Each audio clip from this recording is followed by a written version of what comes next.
सन्नी गुप्ता जी, जम्मू से। राधे राधे महाराज। राधे राधे महाराज जी, आपके चरणों में कोटि कोटि प्रणाम। महाराज जी, मैं पिछले कुछ महीनों से निरंतर आपकी वीडियो देख रहा हूँ, जिससे मैंने अपने जीवन में काफी सुधार भी किया है और श्री जी कृपा से मुझे दूसरी बार वृंदावन आने का अवसर प्राप्त हुआ है। महाराज जी, दूसरों में भगवान का रूप देखकर किसी पर भी गुस्सा ना करने की कोशिश नाकाम सी हो रही है। किसकी? महाराज, जब बिना हाँ किसी अभी कारण सामने देखो, वाला हाँ देखो अभी क्या है, ये बहुत ऊंची स्थिति है, ये कोई छोटी स्थिति नहीं है। अभी जैसे हम कक्षा 1-2 में पढ़ रहे हैं, हमें पीएचडी वाली बात सुनने को मिल गई, तो हमको दिमाग में रखना कि हमें पहुंचना यहाँ है, पर आज हम उसे नहीं धारण कर पाएंगे क्योंकि स्थिति नहीं है ना। देखो, भगवान सब में हैं, पर पर्दा लगा हुआ माया का है, सतोगुण रजोगुण तमोगुण, और हम जो देख पा रहे हैं उसी पर्दे को देख पा रहे हैं। और पर्दे में 3 प्रकार की क्रीड़ाएं हो रही, एक सात्विक अच्छी, एक राजसिक थोड़ा अच्छी थोड़ी गंदी, और एक तामसिक घोर हिंसात्मक पापात्मक। अब हम कैसे भगवान देख पाए जो ऐसा निंदनीय कर्म करता है, जो ऐसा नीच बोल रहा है, जो ऐसा नीच खा रहा है? ये तमोगुण दिखाई दे रहा ना, तो उससे हम पर्दा लगा है, अब हम भगवान नहीं दिखाई दे रहे।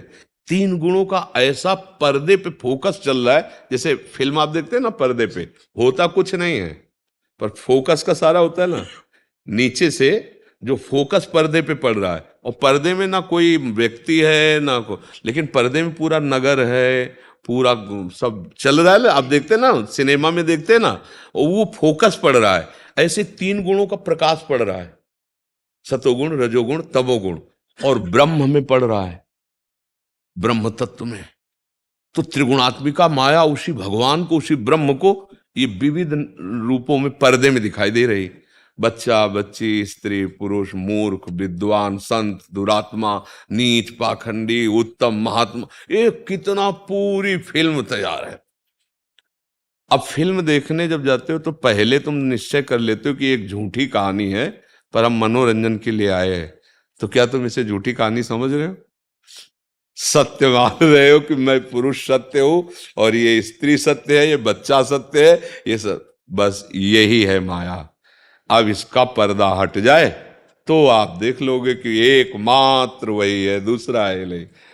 अब यही हटाने के लिए तो साधना की जाती है। तो अभी बिल्कुल विचलित नहीं होना। इतना अगर चलने लगा ना कि यार हैं तो भगवान सब में, पर हम नहीं मान सकते कि यार इसमें भगवान है, इतना गंदा काम करता है, ये बहुत अच्छी बात आ गई है।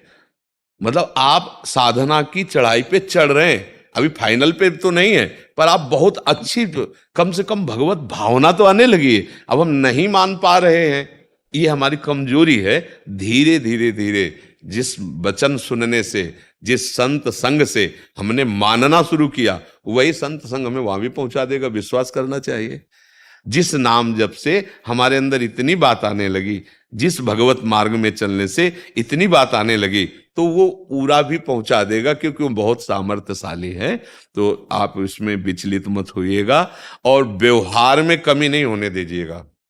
व्यवहार में कमी कि जैसे मानो आपका पुत्र है, अब वो गलत कर रहा है, तो उसमें ये नहीं कहना कि हे भगवान तुम ऐसा इसमें ये देखना है, हम जो इसमें भी भाव देखना है कि जैसे हमने पुत्र शब्द कहा तो हमारा अधिकार है डांटना, शिष्य शब्द कहा तो अधिकार। अब जैसे हमारा कोई विपक्षी है और वो हमसे ऐसा कुछ वैर भाव कर रहा है, तो हमें भगवत भाव रखना है और अपने बचाव पक्ष को देखना है। और जब देखना है कि हमारे बचाव पक्ष में अब हम नहीं बच पाएंगे, तो कानून है, स्वयं अपने हाथ से कोई निर्णय ना कीजिए, कानून है, कानून व्यवस्था की गई, आप रिपोर्ट कीजिए, आप उसको न्याय के द्वारा, न्याय, क्योंकि अगर कानून को अपने हाथ में ले लेंगे तो आप फिर स्वयं फंस जाएंगे और बंध जाएंगे।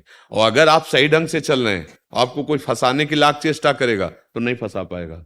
अगर आपका पूर्व का कोई ऐसा पाप है जो अभी तक दंड नहीं मिला, वो फंसा देगा। फिर दोनों बातें समझना, आप इस समय निर्दोष हैं पर आप फंसते चले जा रहे हैं, तो ये वो पाप है जिसे कोई जान नहीं पाया और आपसे हुआ, वो सुरक्षित रखा रहा, वो अब आपको दंड दे रहा है। इसलिए फिर चुपचाप सह जाए और भगवान से प्रार्थना करे कि हमें बचा आप ही सकते हो, और आप जानते हो ये मेरी गलती का ही फल है, मैं समझ रहा हूं। और अगर गलत आप नहीं हो, ना पूर्व में ना अब में, तो लाख कोई कोशिश कर ले, आपको फंसा नहीं पाएगा, पक्का। समझ रहे जी। ऐसा कभी कानून को अपने हाथ में न ले, ये पक्की बात समझो। और अगर आप कानून का पक्ष लेंगे तो धीरे धीरे निर्णय ठीक हो जाएगा। और दूसरी बात, आप धर्म से चल रहे हैं तो आपका पक्ष धर्म है, तो वो अपने आप नष्ट होने लगेगा, क्योंकि वो अधर्म के पक्ष में है ना, उसके पुण्य नष्ट हो रहे हैं, फटाफट नष्ट हो रहे हैं। और आपके सामने विपत्ति आती चली जा रही, तो आपके पाप नष्ट हो रहे हैं, पुण्य बढ़ रहे हैं, और उसके पुण्य नष्ट हो रहे हैं। अब ये समझ नहीं पाते ना हम लोग, तब गुस्सा आ जाते हैं कि अब होगा जो सो होगा, हम देख लेते। देखो मत, चुप हो जा, उसका नाश शुरू है, समझो, उसका नाश शुरू है। तुम्हें जो जलन हो रही, तुम्हें जो परेशानी हो रही, तुम्हारे पाप नष्ट हो रहे हैं, तुम्हारा पुण्य बढ़ रहा है। वो जो मौज मस्ती दिखाई दे रहा है, हमको अपमानित कर रहा है, हमारे साथ बुरा कर रहा है, उसके पुण्य नष्ट हो रहे हैं, पाप बढ़ रहे हैं, अपने आप वो नष्ट हो रहा है। उसकी चिंता मत करो, वो अपने आप लाइन में लग जाएगा, आप अपने को बचा लो। समझ पा रहे ना? महाराज जी आपके सत्संग ने तो आज पूरी चिंता दूर कर दी महाराज जी। हाँ, हम तो चाहते इसी तरह कि हाँ, चाह मिटे चिंता मिटे मनुआ बेपरवाह।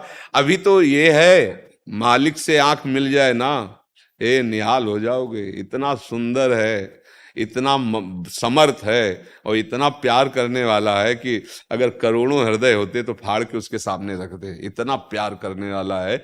अब आप लोगों को लगता है कोई होगा भगवान किसी की बात कर रहे हैं, भजन करो फिर समझ में आ जाएगा।